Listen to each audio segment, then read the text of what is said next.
Matts all sound as though they speak with the same voice, don't Same Matts, yeah. Matt basically forgives absolutely everybody. Anyway, there's the drinks trolley, and we could do with a sharpener as it goes past. What have you selected for us today? Lovely. Well, I was at the East Bristol Brewery Trail at the weekend, which was celebrating its 10th year. One of the breweries was Arbor.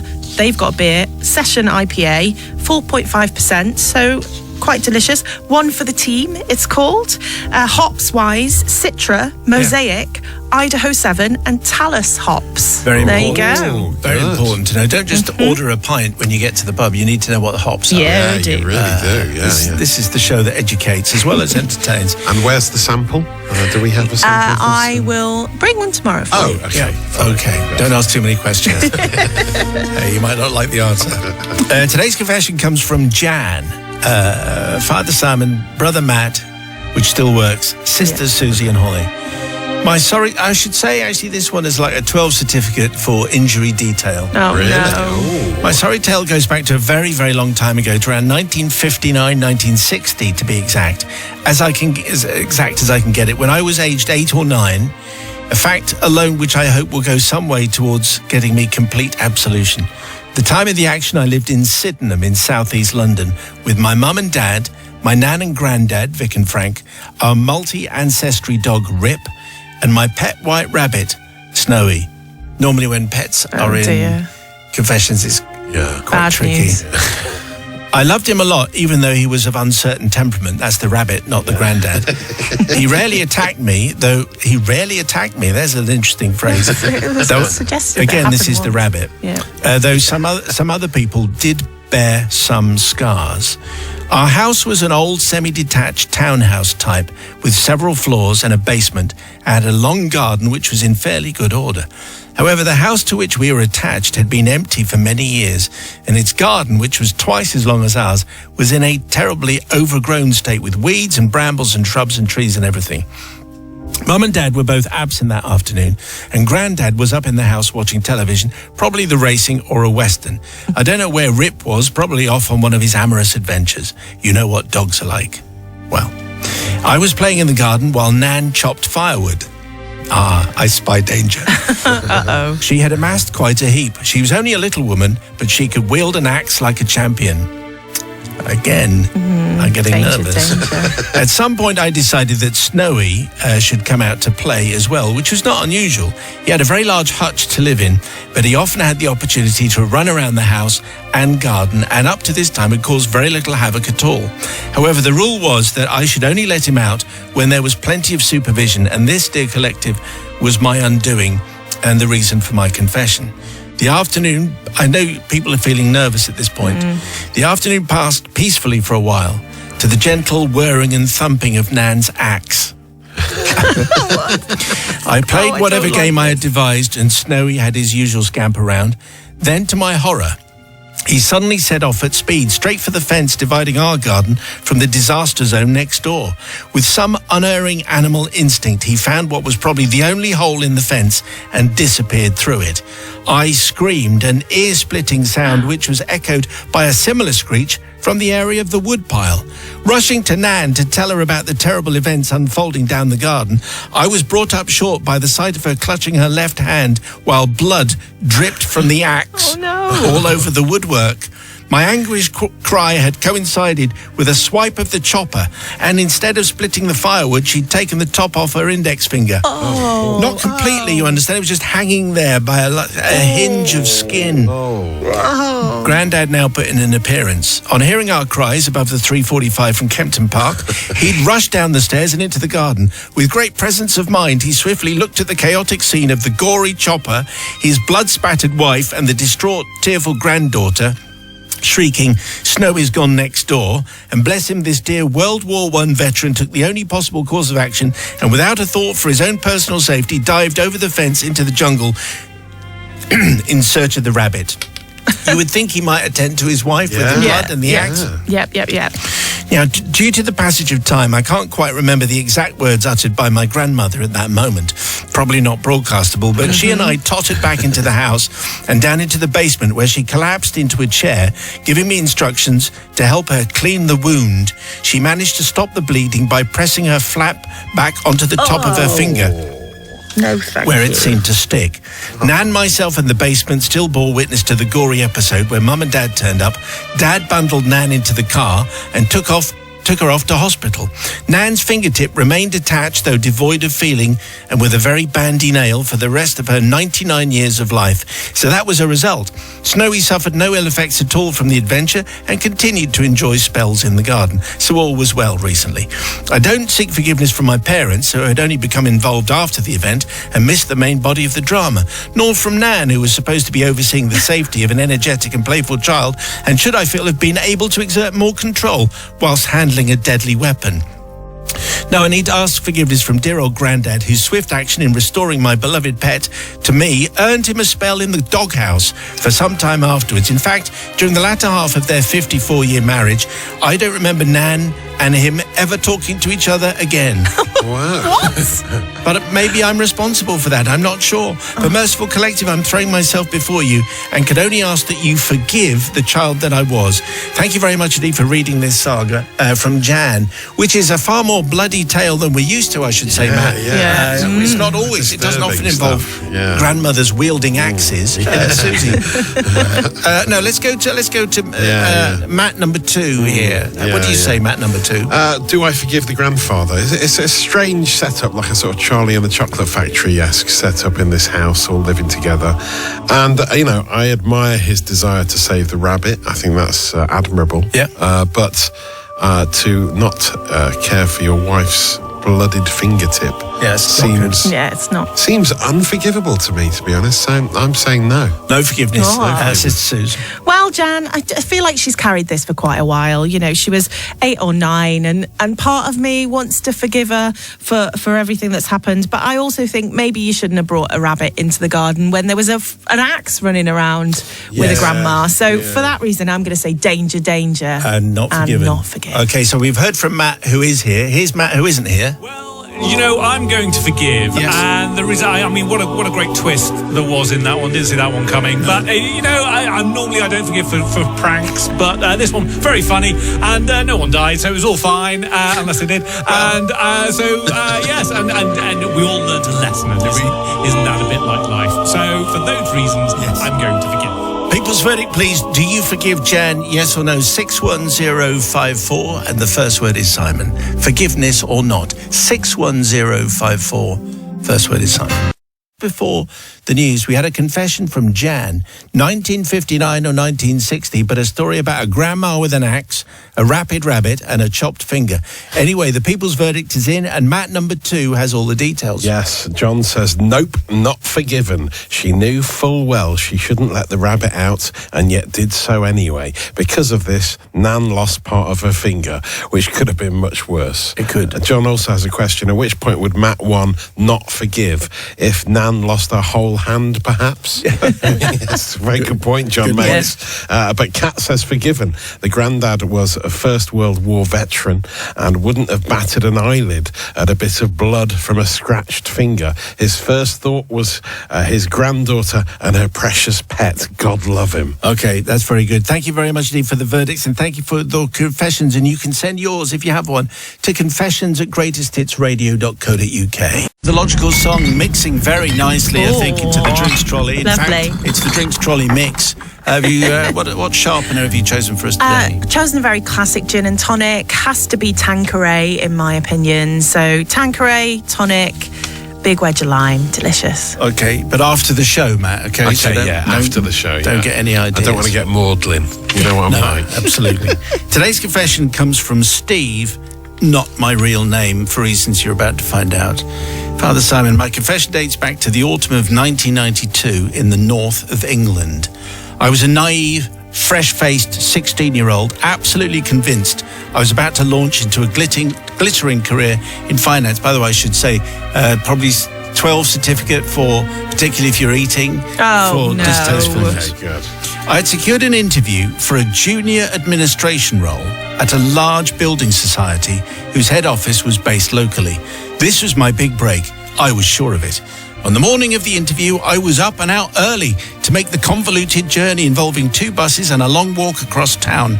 I was sporting a grey, ill-fitting borrowed suit from Top Man, a freshly ironed shirt, my dad's paisley tie, and my chunky-soled school shoes, polished within an inch of their life. This was my first ever interview, and I was eager to impress.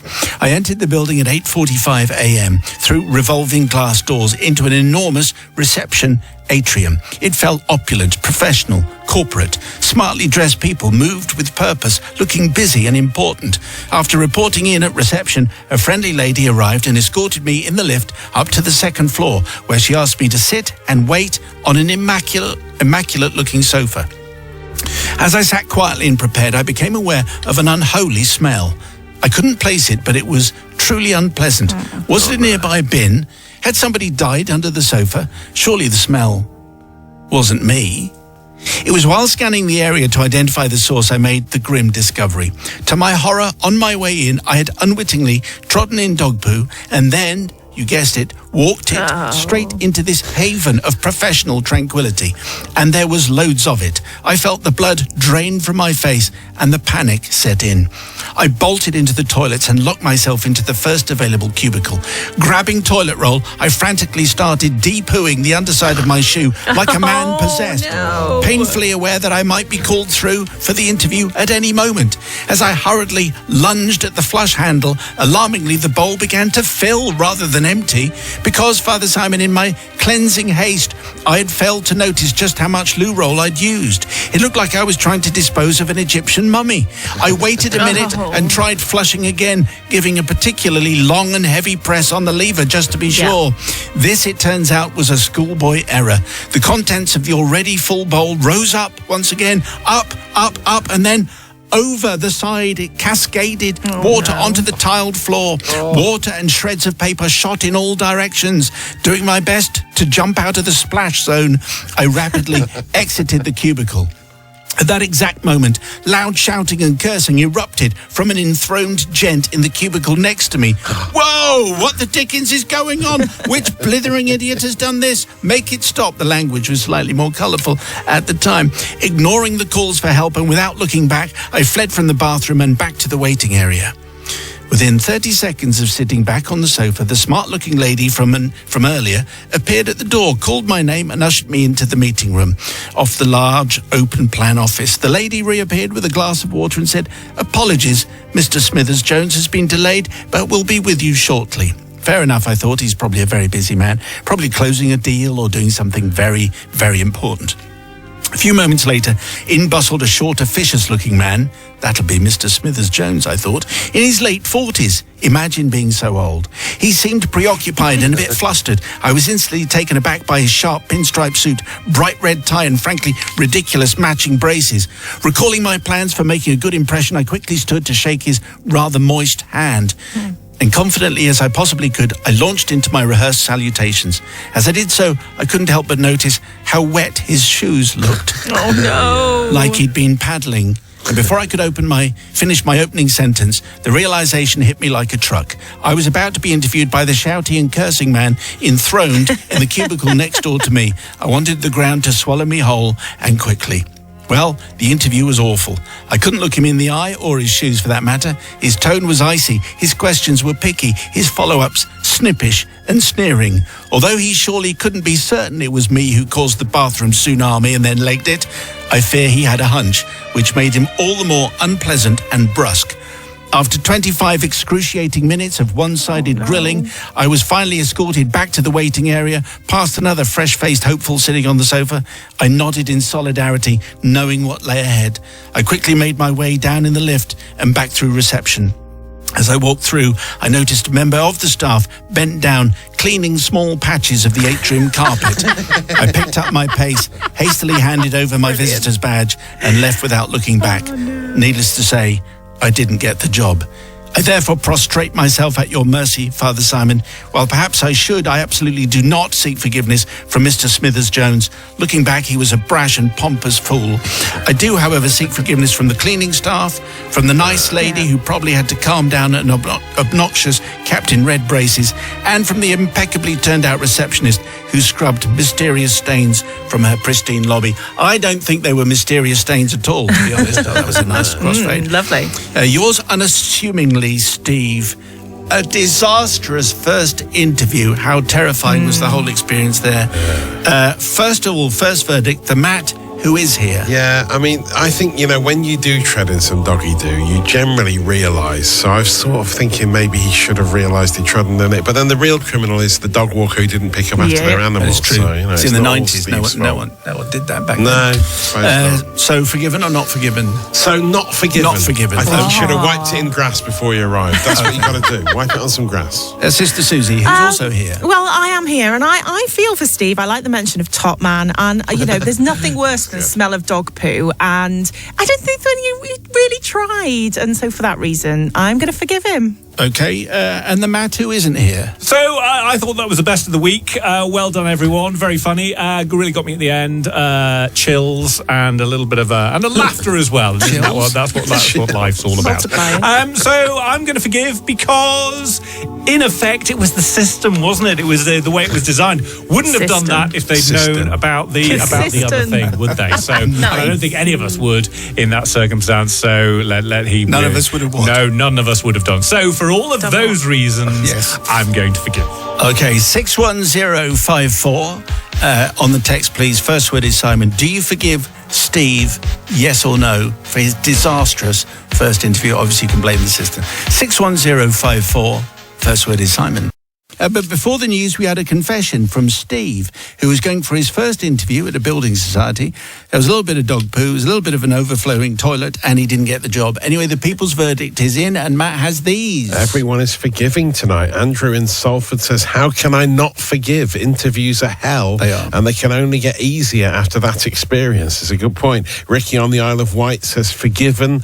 What was he supposed to do? Just leave the dog poo there on his shoe and stink out the interview room? Yes. And Tom says, gotta forgive Steve. Stepping in dog doo-doo once ruined the first date for me. Okay, yes, I can see how that wouldn't go down very well. If you have a confession, we would like to have it, please. confessions@greatesthitsradio.co.uk. I always think I need a drink. There you go, as do they. So let's check in with the drinks trolley. Suze, what are you selecting for us tonight? Very delicious, kind of low ABV. It's a New Zealand table beer. It's 3% from Left Handed Giant. Very delicious. Lots of New Zealand hops in it. Nectaron, Nelson Sauvin, Waiti, and Montuka Cryo. Does that mean anything to anybody? Yeah. Yes. All right. Okay, fair enough. For the aficionados, today's confession. It's like, PG or 12, I suppose, is where we're going to certificate this. It comes from Genial Harry Grout, which means something to a lot of people. Father Simon and the Holy Assemblage, I would like your redemption, please, for 2 incidents that took place in the dim and distant past, which I cannot forget and still gives me sleepless nights, even after all this time. My story starts approximately 20 years ago when I was a prison officer in one of Her Majesty's prisons. The prison was a stressful and intimidating place to work, as I'm sure you can imagine. Yeah. This was not porridge. The inmates were not like Norman Stanley Fletcher or Lenny Godber, but then, to be honest, we weren't like Mr. Mackay or Mr. Barraclough either. Think more McVicker, Scum or Bronson if you need TV or cinematic equivalents. And you get the general idea. But prison wardens would often leave work, I have to admit, stinking a bit. This was due to sweat, obviously, but also some of the things that the inmates thought was perfectly fine to throw at us. I do not need to go into further detail as your show is broadcast at a delicate time. Aromas, as you're about to find out, are fairly crucial to this story. I was working in the segregation unit where the worst of the offenders could be located if they could not be managed on the normal wing of the jail. This, Father Simon, was no place for the faint-hearted. To remedy this stress, it was not unusual to go to the local hostelry with my colleagues and have 1 or 2 sherbets. After one of those nights of merriment, I returned home. Much to my surprise, my newly wedded wife was not happy that my shirt smelt heavily of perfume. And being an ex-sailor whose reputation was on the low side regarding the fairer sex, I was banished to the spare room despite all my pleadings that I was only talking to a girl who reeked of perfume and the perfume must have leached onto my shirt. I'm not sure if the laws of physics allow that to happen, but anyway, that's what I said. My first confession is that the aforementioned girl did actually give me a cuddle and a peck on the cheek as I left the hostelry. Exactly. Part 2 of this confession is that 2 weeks later, I was on duty in the segregation unit, and a young nurse came to see one of our prisoners. She took off her coat and put it on the back of a chair in the office. She was then accompanied by 3 burly prison officers for her own protection to see a prisoner. I then sat on that chair and started doing some paperwork when suddenly I had a light bulb moment. But I'm afraid to report it was a terrible light bulb moment, if indeed you can have a terrible light bulb. What I realised was this. If that woman's coat that I was leaning on smelt of perfume and that had transferred onto my uniform and I went home again smelling of perfume, I would probably be looking at divorce proceedings. I absolutely could not go home smelling of Chanel No. 5 or Prada Candy or Yves Saint Laurent Black Opium or whatever it might have been back in the day. I jumped up and picked up the coat with 2 hands and started sniffing the coat as hard as I could. I just buried my face in the armpit section when, well, I've just got to check. That's what I'm getting into character here as genial Harry Grout. I was just burying my face in the armpit section when the 3 officers and the nurse returned to the office. And there I was, standing by the desk with her coat in my hands, held to my nose, in the process of sniffing. She shouted, "What are you doing, you weirdo? Why are you sniffing my coat?" She looked appalled, grabbed her coat and stormed out the office. I never saw her again, and I think she resigned from the job. Oh, okay. Oh, wow. The look on the 3 officers' faces will stay with me for the rest of my life. No amount of explaining to my colleagues would suffice, and I was nicknamed Sniffer for the rest of my time in the prison service. So I think there's a little kicker here at the end.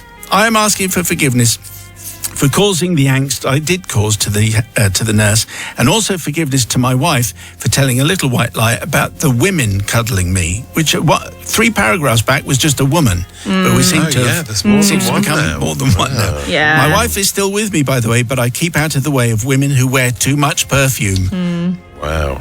All the best, genial Harry Grout. A porridge reference. So let's check in then with Matt number 2 first of all. Yeah, I'm sure the women who wear too much perfume probably stay away from our friend Harry Grout. I'd imagine after his sniffing. I have very little sympathy with him on this front. I mean, it was just a peck on the cheek, he says. Yeah, but he should have just come clean at the time and explained the situation away, because there was no major incident there. And also, Harry Grout had the scariest face I can remember from TV in the 70s and 80s, so I'm not on his side. So not forgiven? No, not forgiven. Susie, what do you say? Yeah, I kind of agree with Matt here. I think he's a wrong un. I think he does protest too much. I think, there was probably many, many women, and that's why it was plural. And, he knew what he was doing. I've never seen an episode of Porridge, so that no, it went all over the top of my head. Maybe I should start Porridge and thank Harry Grout for it. But, I just think, no, he knew what he was doing. What a cad.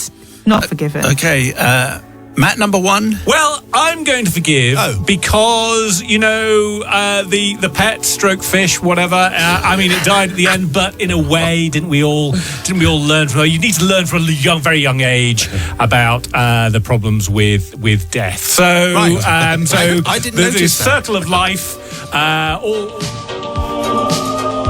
Oh, there he is. He's gone. A circle of life. He got to the circle of life and then he faded out of existence. All right, it's the people's verdict, please. 61054. First word is Simon. The people's verdict. Do you forgive Harry Grout? On the text. Thank you. Just before the news, we had a confession involving prisoners, and a bit of coat sniffing. You had to be there. The people's verdict is in, and Matt has it. Yes, not much forgiveness on the people's verdict tonight. Bev says, this bloke sounds like a wrong-un. Cuddling random women, and he's a married man. Absolutely not. No, okay, all capital letters. Yes. Patricia says not forgiven. Can't believe he sniffed a random girl's coat. That is something that is dead weird. It is dead weird, to be fair. There is one forgiven in here, though, only because, says Debbie in Litchfield, only because I used to be frightened of Harry Grout in Porridge. Also, who on earth has not yet seen Porridge? One of the best comedies ever. I think that's absolutely right. One of the most loved comedies of all time. Susie will have to do some watching. Okay, your confession, please, to confessions@greatesthitsradio.co.uk.